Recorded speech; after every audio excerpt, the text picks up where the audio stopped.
Good evening, everyone, and welcome to episode number 2 of Bashor Children's Home 99 Club Process, podcast, giving a voice to the most vulnerable children and the experts who help them. I'm your host, Vince Turner. Sitting on a phone book over here is Steve Riikonen, who is the development director here at Bashor. And we're going to chat about, we talked last week about the past with Steve Ross. Steve's going to bring us up to date on the present and the things that are going on campus now before we peer into the future with Sean McCrindle. That gives you a little bit of a preview of what we're going to be doing. And to help celebrate 99 years of helping children and families, we've created the Bashor Children's Home 99 Club. We want to get 99 people to give $99. And if you're one of them, you'll get one of these exclusive 99 Club t-shirts. You will look even better than I do in these things. And you'll get to help neglected children in our community. To join, you go to bashor.org and click donate. Now, we got off and running last week. We got 6 new members for the 99 Club. We want to get to 10 before the end of today's podcast. So go to bashor.org. Let us know in Facebook response that you have gone there. We'll make sure you get the t-shirt. And hey, let's get to double digits before we get through this program right now. Also want to give a shout out to Obico Incorporated and to New Way Construction. They are our sustaining or supporting sponsors for the podcast tonight. Then we'll talk a little bit more about what they do in our community a little later in the podcast. Steve, we're going to get right to it. But the first thing I want to do is just want to take just a couple of moments to introduce you to folks who may not be aware of you. Just tell us a little bit about yourself and what brought you to Bashor Children's Home. Hard to believe you've been here 14 years now. Yeah, 14 years. I was working at another nonprofit organization as their chief development officer, and it was out of town.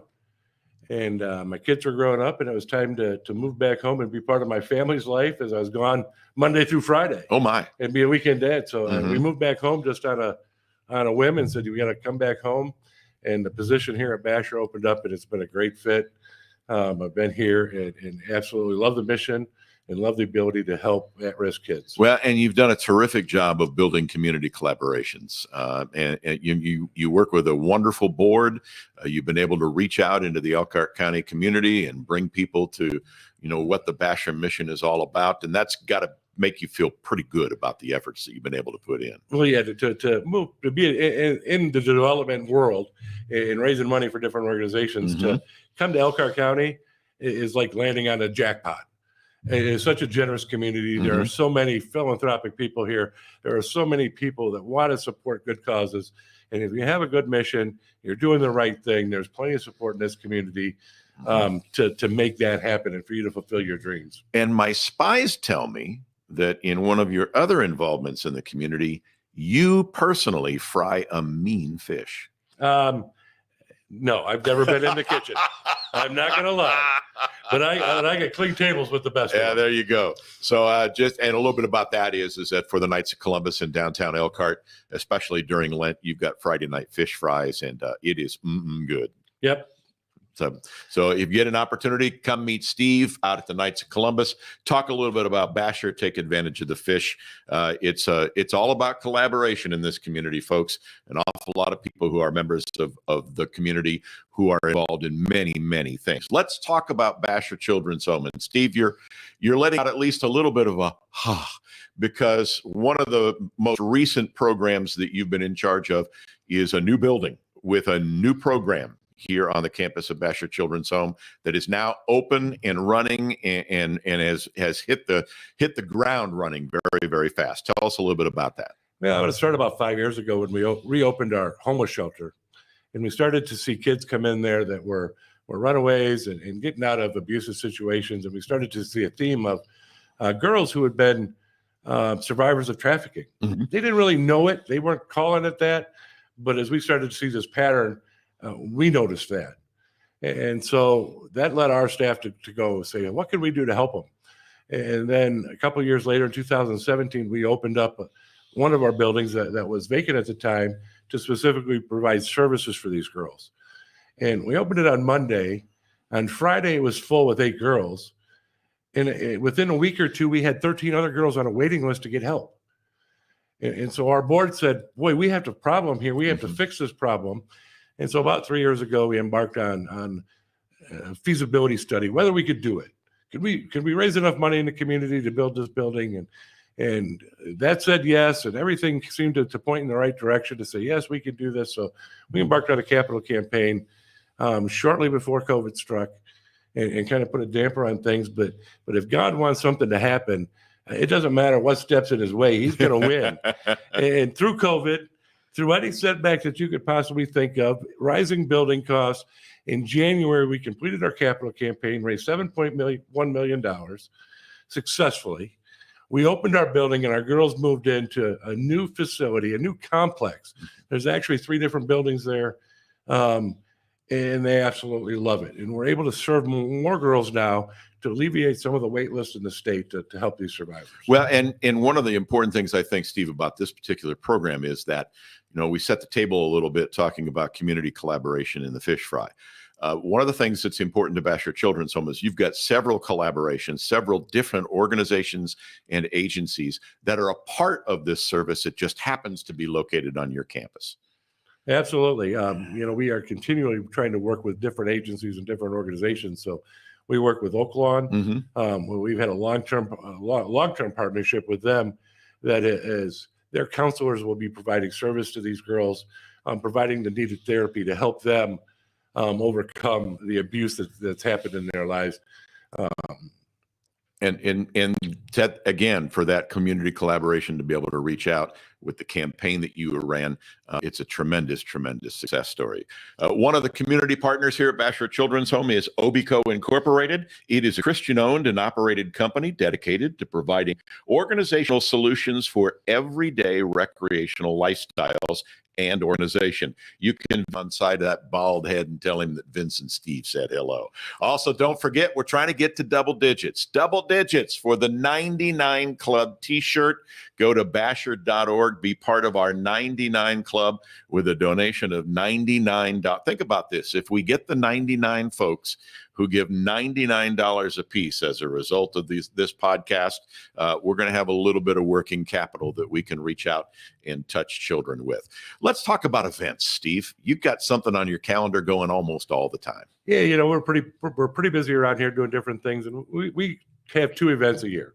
We don't want to overwhelm people. We have a golf outing in June, and we're proud to say that we've moved the golf outing this year to Alcona.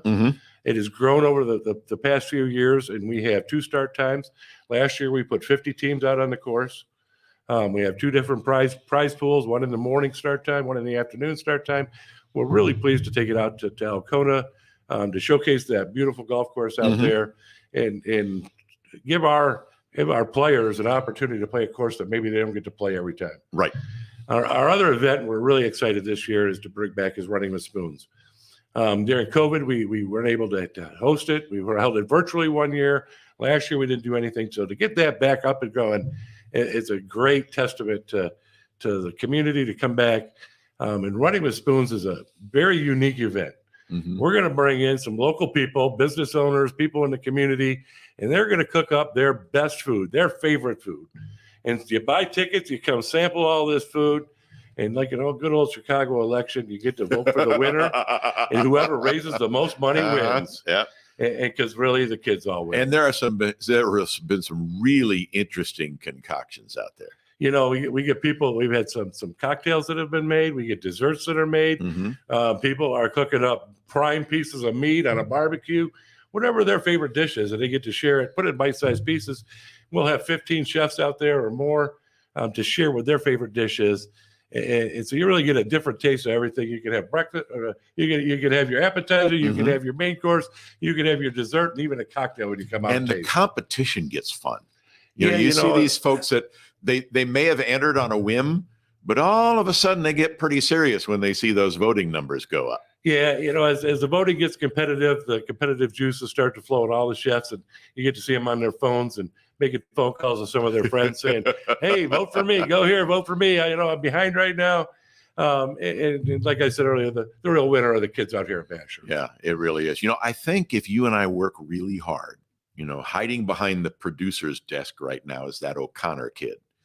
maybe we can get him to whip up some corned beef and cabbage or something and running with spoons. What do you think? Being around St. Patty's Day right now, I'm surprised he didn't bring it for dinner tonight. Well, I'm disappointed that he didn't for you. You, in your diplomatic way, as a fundraiser, have to say surprised. I'm really let down, Dave, that there's nothing here. So, and then when we talk about events as well, you said you had two main events or big events that you run, but you're also a road warrior on Sundays. And I remember these days well. You pack up the car and you see spots in Indiana that you didn't realize existed. Yeah, we've been down some dirt roads that I didn't think led to anywhere.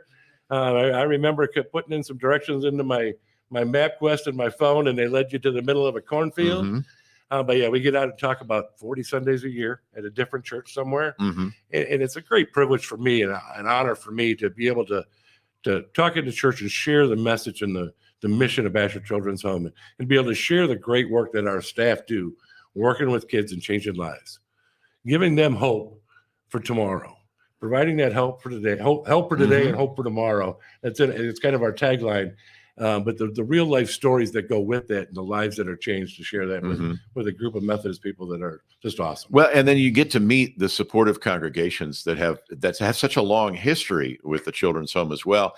And it's one of our favorite places. I think you probably shared as well when my bride and I were traveling.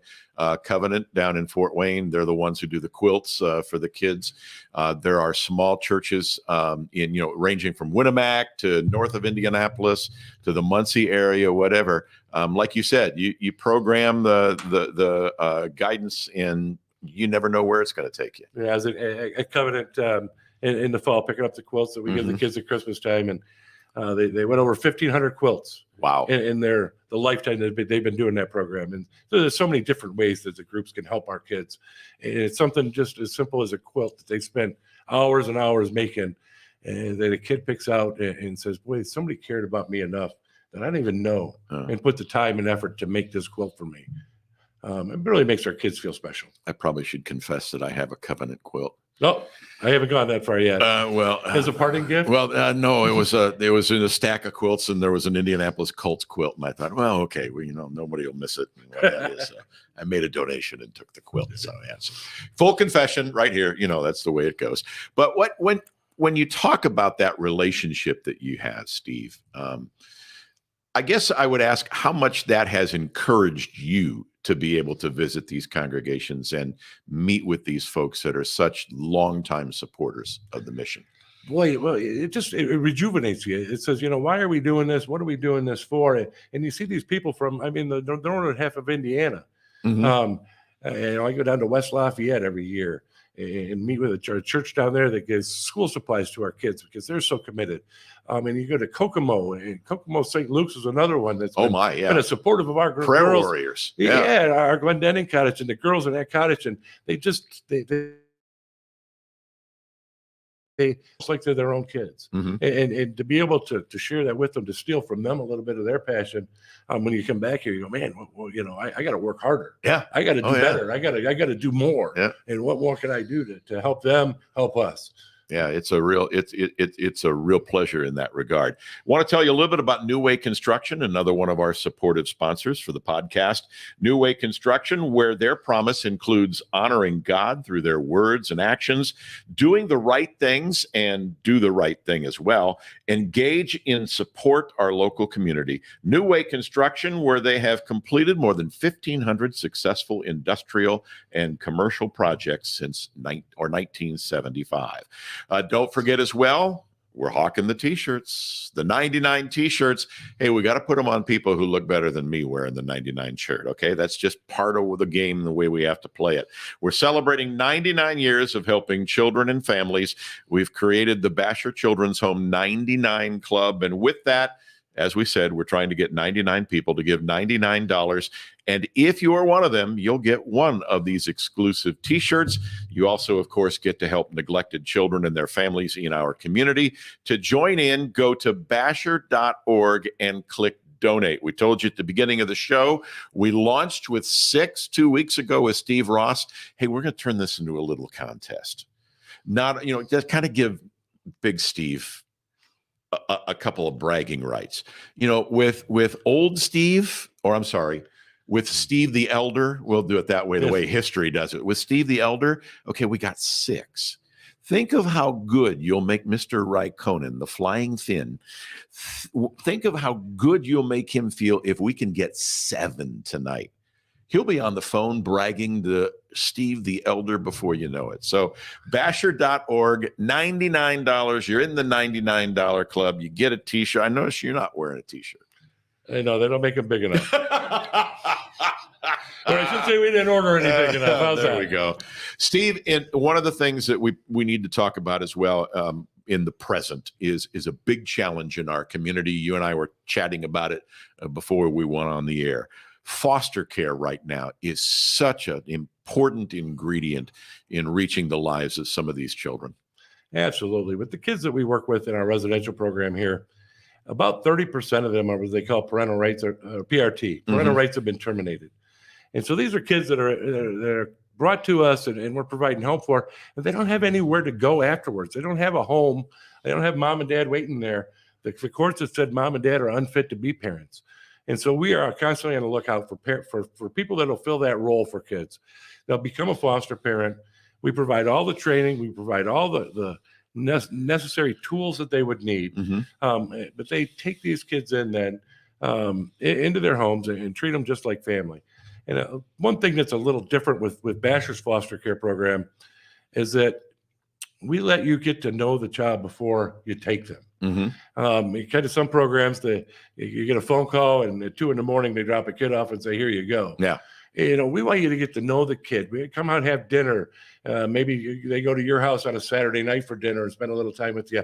Kind of a courting process so that it's a good fit for not just the kid, but for you too and your family, that you bringing them into their home. So we really want to make sure that that's a good fit before we make it happen. And then we're going to provide follow-up care and services with you to make sure it's a smooth transition and that it's successful through and through. Steve, I think that's one of the important things to emphasize about about Bashor's foster care program. It's not a case of where you take the kid home or take the child home and it's like poof, suddenly you're foster parents. You're with both the child and the parents and the rest of the family every step of the way. Absolutely. I mean, even after you're home, we're going to be making visits to the house to check on things every week. Every week, we want to come visit you to make sure that transition is still going smooth, answer any questions that might have come up, resolve any problems that might have happened. We know they're going to happen. Okay, it's just the nature of having foster children and integrating new people into your home. And so we know those things are going to happen, but we want to help you and work you through all those things that might come up to make sure it's a positive experience for both parties. That's terrific. Let's talk a little bit about some of the activities on campus. You've got a school that offers both for the residents and for children who still live at home or still live in the community, but come here for educational purposes. You've got a terrific recreation program. I mean, this is a 24/7, a wonderful cafeteria, dining hall, and food program. This is a 24/7 operation. Yeah, absolutely. In the middle of winter, as we're getting out of winter and you got snow days and people get to take days off, nobody on our campus is taking a day off. We still got 3 shifts. We still got kids to watch. We still got kids to teach. You mentioned our school. We actually have 3 schools, one for our kids that live, residents on campus here, an elementary program for kindergartner through 6th grade in the community, and then a 7th through 10th grade alternative school. We're working with all 7 school districts in the county. Our rec department is therapeutic recreation. It's second to none, between doing activities in the gym, activities out around the pond, having sports teams. We also got a high and low ropes course that helps the kids with team building and trust building. It's nonstop around here. Like you said, 24/7. Now, I can tell you that I've been on the high ropes course. Have you? No. I've offered to belay because nobody's going to move me. You know what? That would be pretty good. I know I'm not falling anywhere if you're holding the rope. That's right. Unless I mouth off one too often, and then that's the way it goes. But I want to talk a little bit too about, if for lack of a better thing to talk about it, I put in my notes Steve's greatest hits. In 14 years, you get an opportunity to collect an awful lot of memories. So let me start with this.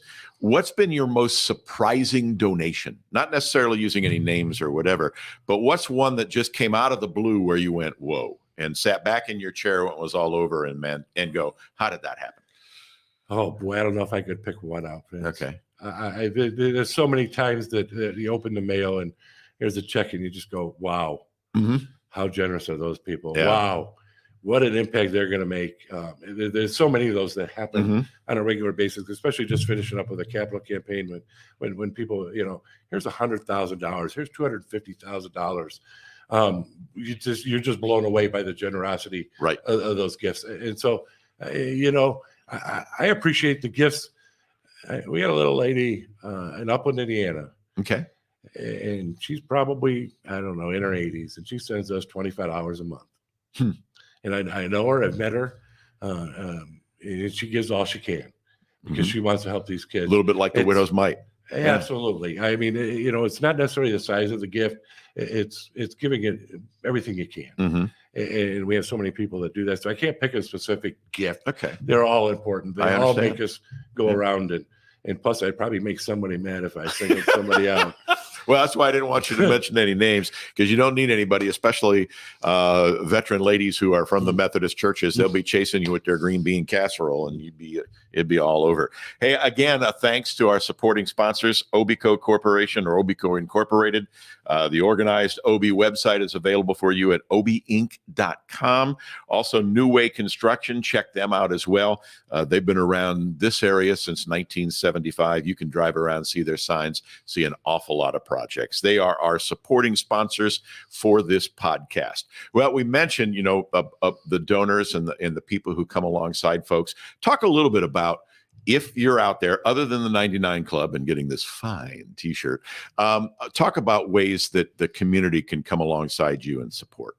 We're really working with our community members, our businesses, in forming partnerships.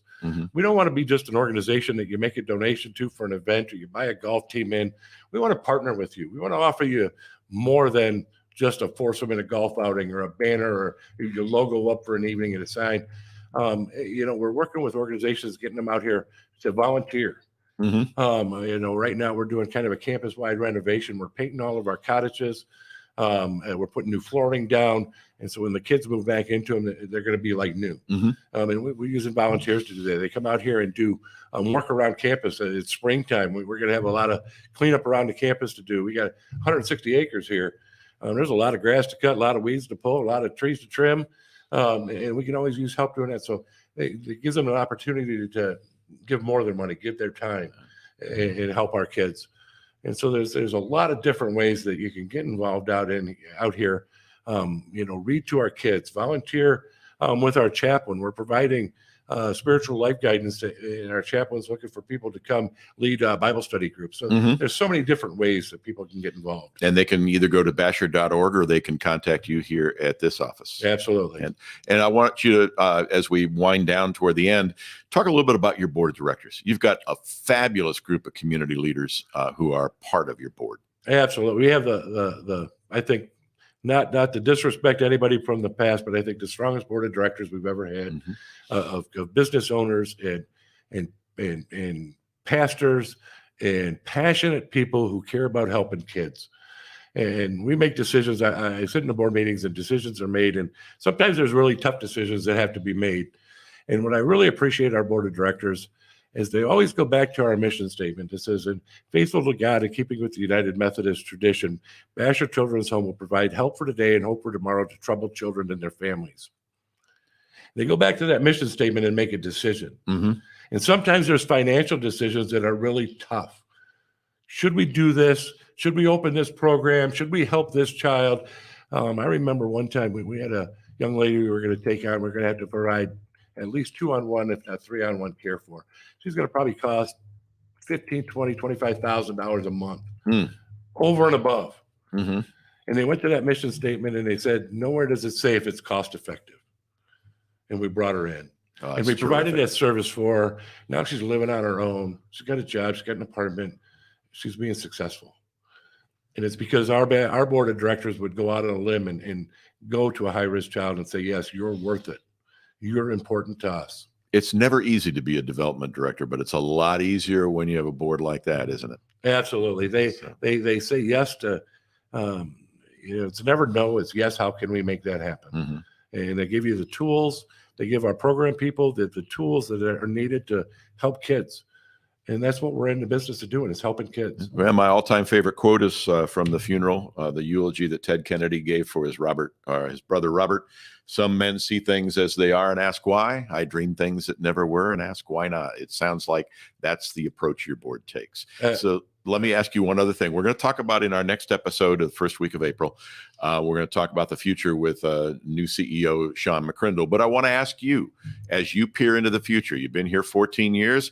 I heard you signed a contract for another 14, so you're locked in. But but when you dream your dreams, when things slow down, or when you're driving home from one of your visits on Sunday or whatever, when you dream your dreams, Steve, what's near the top of your dream list? Boy, that we didn't have any kids here to help.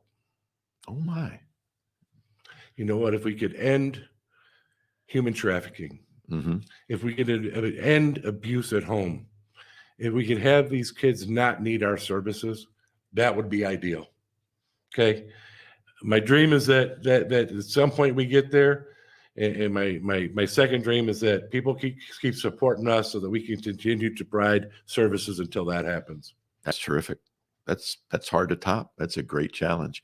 Hey, don't forget, we're celebrating 99 years of the kind of dreams that Steve just talked about, creating the Bashor Children's Home 99 Club. We want to get 99 people to give $99. And if you're one of them, you'll get this fine 99 Club t-shirt, and you'll get to help neglected children in our community.